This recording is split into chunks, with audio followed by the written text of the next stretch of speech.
Welcome back to Les Schwab Tire Center's Outdoor GPS, presented by Fisherman's Marine and Outdoor. Now it's time for your weekend tech tip, brought to you by Chevy Silverado.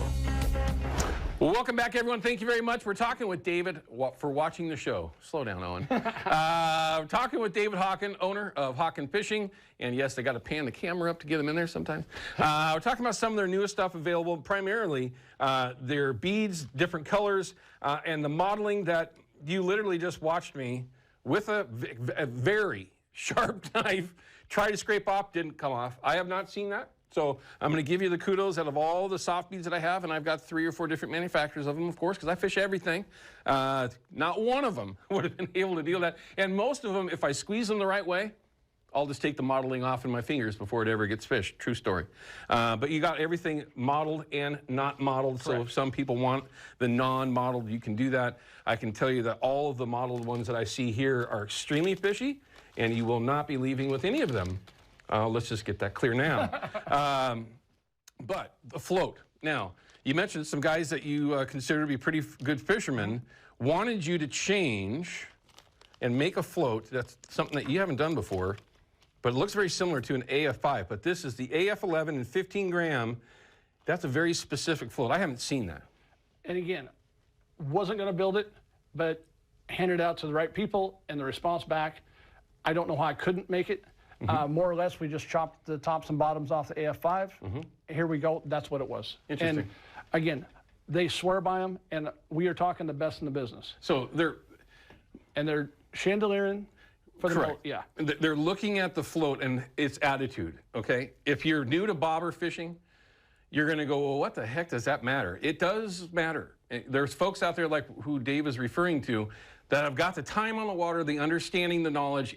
They've failed enough times and been successful enough times to know what does and doesn't work at its optimum, right? If a float fishes correctly, you will catch more fish. Now, meaning that's the attitude of how that float is floating. You can go ahead and get off the camera. I'm over here. It's all in the attitude of how that float is actually going down the river. Is it leaning one way or the other? Is it leaning when it doesn't even need to lean? Right? Like, you know, you're shallow enough on your gear, but that float's still leaning one way or the other, because a lot of times floats aren't balanced very, very well, and the water that's going by them causes them to do that. If they're designed the right way, which is where the AF5 really shined. It does. The extra stem on there helps a lot. I don't know why. I mean, I haven't fished this, so I'm not going to say anything negative to it. But the AF5, to me, is the ultimate jig float, chandelier and a bead float with the tips on there. And I love the tip because when you move that, it moves the whole float. It does. I mean, as opposed to having to go all the way to the, you might not think it's a very big distance, but it does change how it acts in the water. Those little things do make a difference. Yeah, and the one thing I will say is when you're running the AF5s, mending line, you know, making sure that, you know, the line's in the water, if you have excess force on that line, it will want to pull these things. Yeah, you'll know it now. So, yeah, just make sure that when you're mending line, mend it, but don't move the float. You just hit the, I bet you anything, I could be wrong, But that's what it is. that's what it is. Because you're going to be able to move your line, I'm just trying to picture in my mind, and not manipulate or change the bobber, which will, especially when you're chandeliering beads or anything else, which will move your bait down there. And in low clear water conditions, or at least where things get really finicky, that makes sense. Where'd you move my AF3? Which Did you already take it? Probably. I did. Yeah, see? So same thing. Okay, yeah, Low no profile, tip on it. Low profile versus a higher profile. Okay.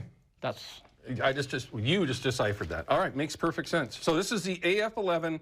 It's in a 15 gram. Now that barbecues my mind right off the top, right? Half ounce. That's about a half ounce. Yeah. Okay. And then you also make it in a 6.2, I believe it was, which is roughly 1/8 ounce. And again, I realize this, but when you're finesse fishing Great Lakes, you're talking, the water we have now is high water for them. Okay, which is true. Yeah. So when they're down to the grams, between 1/8 and 1/4, I mean, you've got 6.5, 6.6, 6.7, 8, 9. I mean, I've got a whole range of sizes I can go to so they can dial it in. Us, it's 1/8, 1/4, half. 3/8. 3/8. Yeah. Exactly. But I mean, you're getting bigger steps in there. So they can dial it in better with the grams is what it comes down to. And it's what they're used to. They do a lot of center pinning. I mean, enough said. I'm going to get in so much trouble for that. Okay, so you've got a bunch of stuff that's available for everyone. Portland show you're going to be at. Yep. Of course, they can find you online. You can find all this stuff, apparently, except the 16 mil new beads at Fisherman's Marine. Yep. They will be there. Make sure whoever it is that's buying the thing, buying the stuff, get them in there now, because I'm telling you, the folks are going to be going there, and I apologize ahead of time, okay? So maybe if somebody is watching and they want to get these now, they want to be able to fish in this upcoming week, they want to make sure that it's in their arsenal, best way is just to go online? Yeah. Right now, as far as the beads go, it's the only place you can get them. Okay. We saved a bunch for this show because I know what's going to happen. Chances are by tonight or tomorrow, they'll be gone. Okay. So then we're stuck in this cycle of which we have, what, 2.5 weeks of real, I mean, February is the month to steelhead fish. We might get some... Well, you're looking at it from a manufacturer's perspective. Right. Most of the stuff is going to get bought in that February month. Right. March and April are pretty damn good months for steelhead. Yeah, right. But for me, it's production, get it out the door, get it on the shelves, get it to the... And by that time, you guys have already gone fishing. Okay. So if I'm going to tell you out there, I'm going to give you my picks before we wrap things up here with Dave, okay? Because we're only down to a couple of minutes. So it's this, modeled, this. modeled. I love the orange, but I'm not going to put it in there. So if I'm going with any of the modeled colors, these are 2 different colors, right? Are those Yes, those are different. Okay. All right. So the Number 1, number 3, number 5, number 7. In the models, those are the 4 that I'm going after. Okay. Just buy that. Just these. That's the color range that you're going to need. Buy all of them. You're a manufacturer. People aren't going to accept that. Then, if you're going to go away from it, I'm going there. I'm going there. And I personally can't do that. I've got friends that will absolutely do that. But then I'm going there for the non-modeled. So the modeled for sure are the ones that I'm going after. And then the non-ones, those are the colors that I go. If you're only going to buy a handful, that's where I would go. Down to a minute left. Any final thoughts for everyone before we wrap it up, since we haven't seen you in 3 years? Like always, if you're fishing, do a little research beforehand. Make sure there's fish in the river. We just talked about it. If you're going fishing, there's no fish, you're not going to catch anything. At least focus on the rivers that are producing fish. Sure.